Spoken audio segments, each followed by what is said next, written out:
जन सुराज संकल्प दिवस के दिन अभियान से जुड़े 6 सेवानिवृत्त प्रशासनिक अधिकारी सबने प्रशांत किशोर की मुहिम को बिहार में व्यवस्था परिवर्तन के लिए जरूरी बताया। पूर्व आईपीएस राकेश मिश्रा ने कहा कि आज हमारे देश में 2 विचारधाराएं प्रभावित हो रही है और दोनों ही विचारधाराएं आज 20-20 का मैच खेल रहे हैं। आज एक ऐसी विचारधारा है जो देश की 20% अग्रय और स्वर्ण जिसे कहा जाता है उनको अलग कर 80% बाकी लोगों को संगठित कर राजनीति के द्वारा शासन करने का प्रयास कर रहे हैं और इसका प्रतिफल हमें समाज में प्रतिदिन देखने को मिल रहा है। दूसरी विचारधारा है जो 20% अल्पसंख्यक समाज की आबादी को अलग कर 80% हिंदू आबादी को संगठित कर शासन व्यवस्था चलाने का प्रयास कर रहे हैं। यह दोनों विचारधारा से जुड़ी पार्टियां इसी आधार पर शासन कर रही है। जन स्वराज का मतलब है कि 100% जनसंख्या को साथ लेकर चलने के लिए जनता का सुंदर राज बनाने का संकल्प और साथ ही प्रजातांत्रिक मूल्यों की पुनः स्थापना की जाए। जन स्वराज संकल्प दिवस के अवसर पर जन स्वराज में शामिल होने वाले 6 प्रशासनिक अधिकारियों ने जुड़ने के बाद मीडिया से बातचीत की। अजय कुमार द्विवेदी ने कहा कि वे व्यवस्था परिवर्तन की इस लड़ाई में प्रशांत किशोर जी के साथ हैं। पूर्व जिलाधिकारी अरविंद सिंह ने बताया कि प्रशांत किशोर जब चाहते मंत्री, सांसद और विधायक बन जाते, लेकिन वे आज गाँव बिहार में पैदल चल रहे हैं। कैमूर की जनता से सलाह लेकर मैं प्रशांत किशोर जी की इस मुहिम में उनके साथ जुड़ा हूं। ललन सिंह यादव ने प्रशांत किशोर को सामाजिक डॉक्टर बताते हुए कहा कि मैं प्रशांत किशोर जी के विजन, सही लोग, सही सोच और सामूहिक प्रयास के साथ हूँ। तुलसी हजरा ने बताया कि आज बिहार के आम लोग भी जन स्वराज पदयात्रा और इसके उद्देश्य के साथ जुड़ रहे हैं। प्रशांत जी उन गाँवों में जा रहे हैं जहाँ आज तक कोई MP MLA नहीं गया। सुरेश शर्मा ने कहा कि प्रशांत किशोर जी अपने भाषणों में कहते हैं कि बिहार की बदहाली के लिए खुद बिहार के लोग जिम्मेदार हैं। जनता के सामने एक कहने का साहस सिर्फ प्रशांत किशोर जी में है।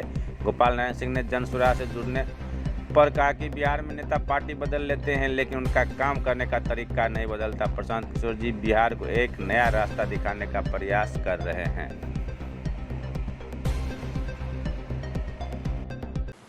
मैं ललन जी उर्फ ललन सिंह यादव, मैं सहरसा से आयुक्त से रिटायर किया हूँ।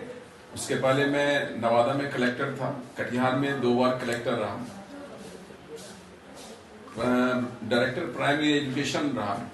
उसके पहले मैं DDC किशनगंज था, DDC सुपौल था और बहुत लंबे समय तक जो है कटिहार और फिर सीतामढ़ी में SDM भी था।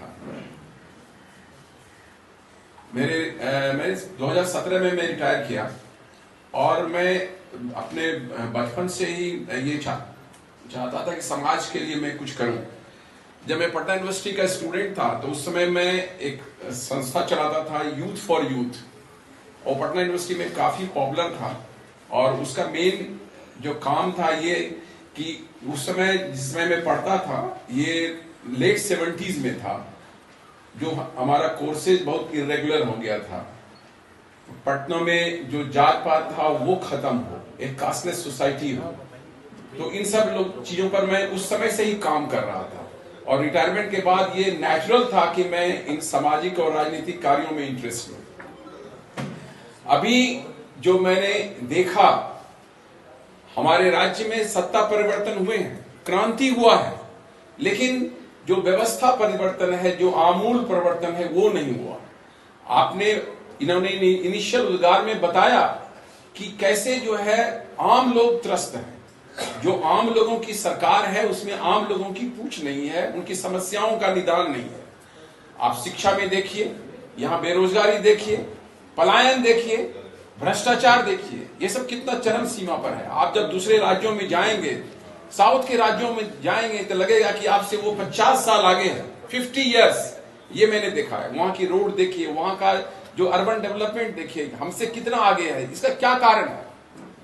यही जो है सबसे बड़ा चीज है जो हमारे प्रणेता प्रशांत किशोर जी ने खोजने का प्रयास किया। और मैं जब DM था, वहां पर ग्रीन सिटी भगवा बनाया जा रहा था, तो लोगों को ऐसा लगता था कि DM साहब रिटायर करने के बाद यहाँ से चुनाव लड़ेंगे।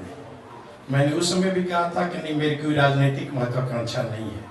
लेकिन जब इस अभियान से जुड़ने की इच्छा हुई तो मैंने सोचा कि नहीं, पहले मुझे जहां मैंने कर्मभूमि के रूप में अच्छा काम किया वहां लोगों से मिलना चाहिए और परामर्श करना चाहिए।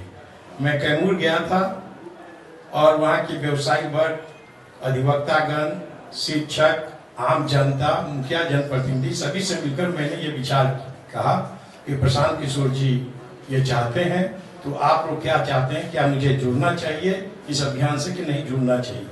सभी लोगों ने कहा कि ये परिपक्व समय सर परिपक्व है, जो बिहार की स्थिति में है वैसी स्थिति में अच्छे लोगों की जरूरत है। यदि आप जैसे लोग इससे जुड़ते हैं और एक परिवर्तन की बयार पूरे बिहार में आप बढ़ा पाते हैं तो हम सभी लोग साथ देंगे।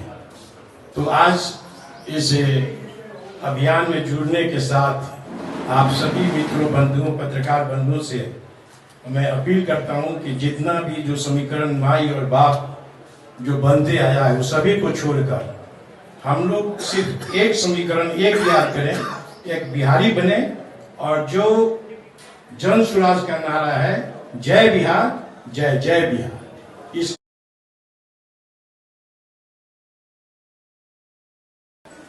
मेरा नाम तुलसी हाजरा है। मैं समाज कल्याण, बिहार सरकार के समाज कल्याण विभाग के संयुक्त सचिव के पद से सेवानिवृत्त हूँ। मोतिहारी पूर्वी चंपारण में मेरा ग्रामीण क्षेत्र में घर है।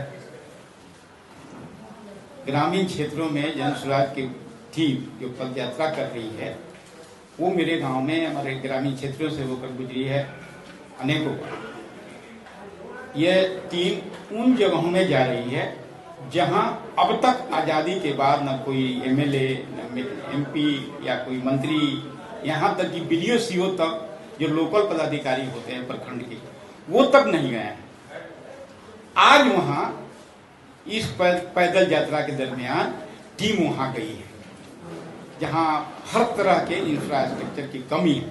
रास्ता नहीं है, रोड नहीं है, पानी, शुद्ध पानी पीने के लिए व्यवस्था नहीं है, स्कूल नहीं है बच्चों को पढ़ने के लिए, गरीब लोगों के बच्चों को पढ़ने के लिए, खास करके अनुसूचित जनजाति के लोगों के लिए ये सारी सुविधाएं नहीं है। और हमने देखा है कि ये जन स्वराज का जो पैदल मार्च है, यात्रा है, वो अच्छा काम कर रही है। हम उससे खुशीपूर्वक जुड़ते हुए संकल्प लेता हूं कि भविष्य में हम इस पद यात्रा या और अन्य प्रगतिशील कार्यों में सहयोग करें। धन्यवाद।